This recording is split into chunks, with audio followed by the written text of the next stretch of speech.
Yo les gars, j'espère que vous allez bien. Alors vidéo un peu spéciale cette fois-ci parce que je ne serai pas en face caméra.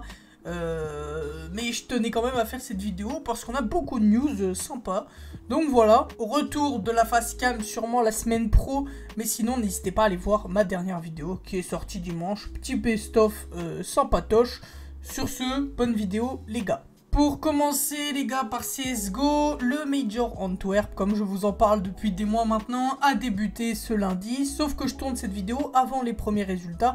Du coup, on en reparlera une prochaine fois. Je vous renvoie vers mon ancienne vidéo si vous voulez voir le format en détail. Le lien est dans la description, comme à chaque fois. Parlons de League of Legends, mesdames et messieurs, fin des EU Masters avec la victoire de la Karmine Corp contre LDLC 3-1. La Karmine Corp qui rentre encore plus dans l'histoire en remportant pour la 3e fois de suite ces EU Masters. C'est juste incroyable, je suis trop content pour la Karmine. Voilà, c'est l'équipe que je supporte en LFL, sur Rocket League, voilà. Et puis, bah, c'est cool, tout simplement. Pour ce qui est de la LFL, les gars, elle sera de retour le 1er juin pour le Summer Split. On en reparlera une semaine avant, comme d'habitude. Le MSI, les gars, le tournoi de milieu de saison réunissant les premiers de chaque ligue majeure a commencé ce mardi 10 mai à 10 h. On va pas parler des résultats parce que tout simplement la vidéo n'est pas encore sortie. Du coup, je sais pas en fait. Je tourne cette vidéo lundi et la vidéo sortira probablement mardi dans l'après-midi. Donc voilà. Alors les gars, voici le planning pour le MSI de cette semaine. Donc vous voyez le mardi 10 mai qui a été joué, donc c'est déjà aujourd'hui quand vous verrez cette vidéo. En revanche, moi je tourne la vidéo le lundi, du coup je peux pas avoir les résultats tout simplement. Donc voilà, comme vous le voyez, ce sera le matin. Je vous mets le planning en description pour que vous voyez plus en détail. Là je vous l'affiche rapidement. Mais voilà, ça va être très sympa à suivre. Donc n'hésitez pas à suivre ça les gars, je vais vous montrer aussi les phases de groupe. Voici les phases de groupe, donc n'hésitez pas à mettre pause pour bien voir tout simplement. Là on a une équipe qui n'a pas pu venir malheureusement, voilà, pour des raisons quelconques, je ne sais pas du tout. Donc voilà, il n'y aura que 3 équipes dans ce groupe C. Pour rappel, c'est les 2 premiers qui passent au tour suivant. Je vous mets le lien en description et pour le format, je vais vous l'afficher rapidement. Sinon, je vous renvoie vers ma dernière vidéo. Si vous voulez suivre ça, chaîne d'OTP sur Twitch, lien dans la description comme d'habitude. Les gars, ne loupez pas ce tournoi parce qu'il va être incroyable.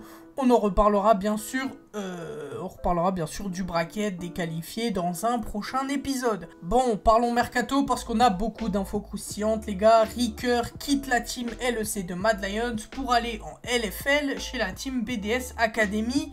Mad Lions, eux, devaient recruter pour combler le transfert de Ricker. Ils n'ont pas choisi n'importe qui parce que le français Niski, ancien midlaner de chez Fnatic, rejoint les Mad Lions pour le Summer Split de la LEC qui arrivera prochainement. Pour vous résumer, en gros la différence entre la LEC et la LFL, en gros la LEC c'est la Ligue 1 qui réunit les meilleures équipes d'Europe, donc pour se qualifier au World de League of Legends tout simplement, et la LFL c'est la Ligue 2, et pour passer en Ligue 1, donc en LEC, bah faut payer tout simplement, pas plus simple. La Team Vitality, mesdames et messieurs, songerait à changer de jungler pour le prochain split de LEC en remplaçant le polonais Selfmade par le joueur coréen Haru. Pour l'instant, rien d'officiel, donc je vous tiendrai au courant si cela venait à se faire. Voilà, fin pour ces infos mercato. En revanche, si vous voulez en savoir plus, je vous mets un petit screen juste là et je vous invite à aller voir sur le site de AAA.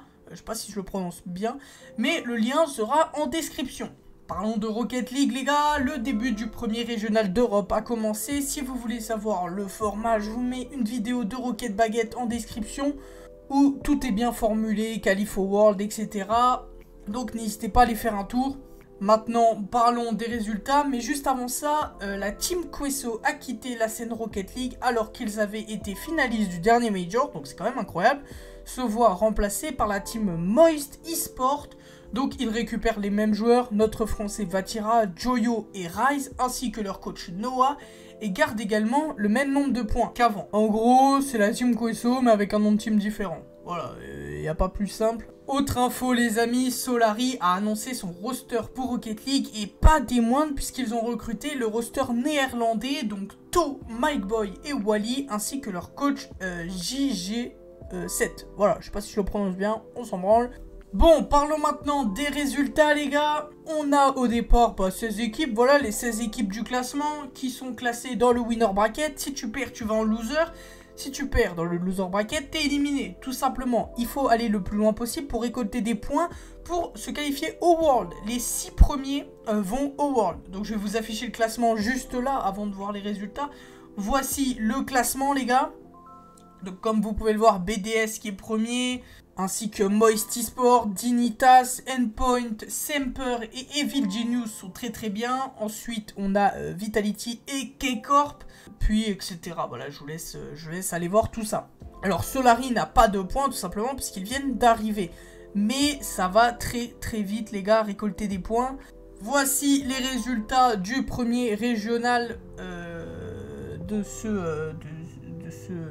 ce split, tout simplement, les gars. Comme vous le voyez, c'est BDS. Voilà, BDS qui a gagné 4-0 contre Moist Esport. BDS au sommet, voilà. Après le changement de Mark Bayate par Seiko, ça a très bien fonctionné. Rien à dire de plus. Moist Esport qui fait top 2. Solari qui fait un top 3, donc c'est très très bien. Vitality qui fait un top 4. Misfit et les Carmine Corp qui font top 5 et 6, donc c'est pas mal pour toutes ces équipes. Voilà, c'est un bon top, c'est un bon top. Parlons maintenant du prochain régional qui arrive, les gars. Donc c'est le régional 2 Métamérique, voilà, qui se déroulera le 13, 14 et 15 mai à partir de 17 h.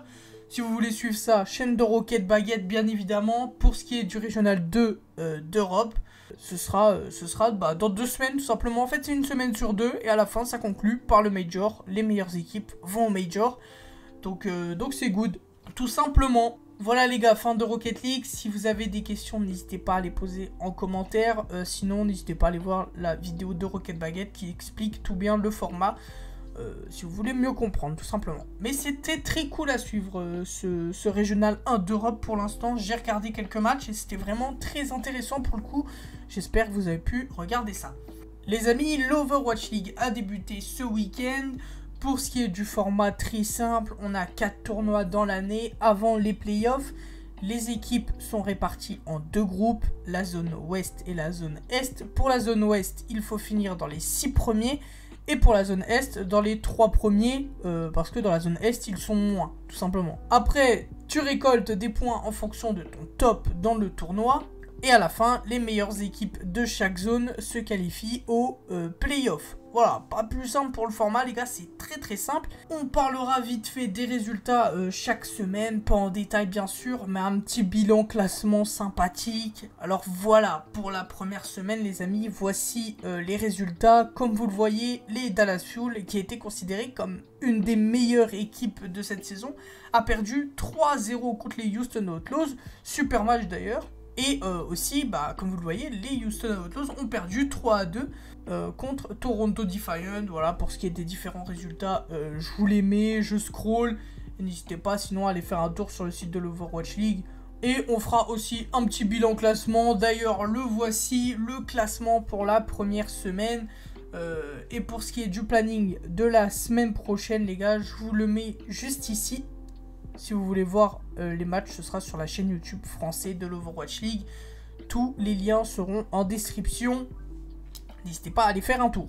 Les amis, début de la phase 2 de la VRL sur Valorant ce lundi, donc hier. Pour aller en playoff, il faut être dans les 4 premiers de la saison régulière. On fera un point classement chaque semaine, bien sûr. Mais avant tout ça, la Carmine Corp a annoncé son roster. Le voici. Comme vous pouvez le voir, Amiloa, Takas, Mikey, Shin et Newzera.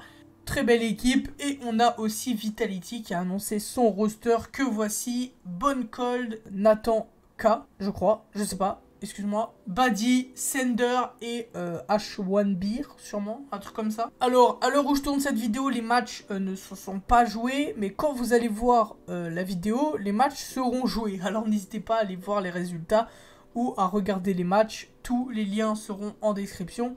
En tout cas, les gars, ce soir, ne loupez pas la rencontre électrique entre la Carmine Corp, l'équipe de Kaveto, et Mandatory, l'équipe de Zerator. Ce match risque d'être incroyable.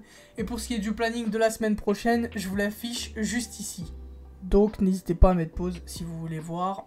pour ce qui est des FNCS Fortnite, on est en plein dans les phases de qualification pour la demi-finale des FNCS. Donc c'est un peu le bordel. Nous, on reparlera uniquement des résultats de la finale qui se joueront vers début juin, il me semble, un truc comme ça. Voilà, pour Fortnite, si vous voulez en savoir plus sur le format, je vous renvoie vers mon ancienne vidéo, lien en description, bien sûr. La ZRT Trackmania Cup, organisée par Zerator, commencera ce 14 et 15 mai. Donc ça sera les qualifications online et les 8 premiers iront en physique à Bercy le 4 juin pour disputer la grande finale. Vous pourrez suivre ça sûrement sur la chaîne de Zerator ou de certains streamers qui feront les qualifications. Si vous voulez voir les qualifications, la finale, ce sera bien sûr sur la chaîne de Zerator. On en reparlera bien sûr dans le prochain épisode. Voilà les gars, fin de la vidéo. J'espère qu'elle vous aura plu. On se retrouve ce week-end pour une nouvelle vidéo ou la semaine prochaine pour un nouvel épisode de l'Actu Sport. J'espère que ça vous a pas trop dérangé, qu'on voit pas ma grosse tête. Voilà, j'espère que ça sera cool quand même à suivre. Sur ce, portez-vous bien. Bye tout le monde.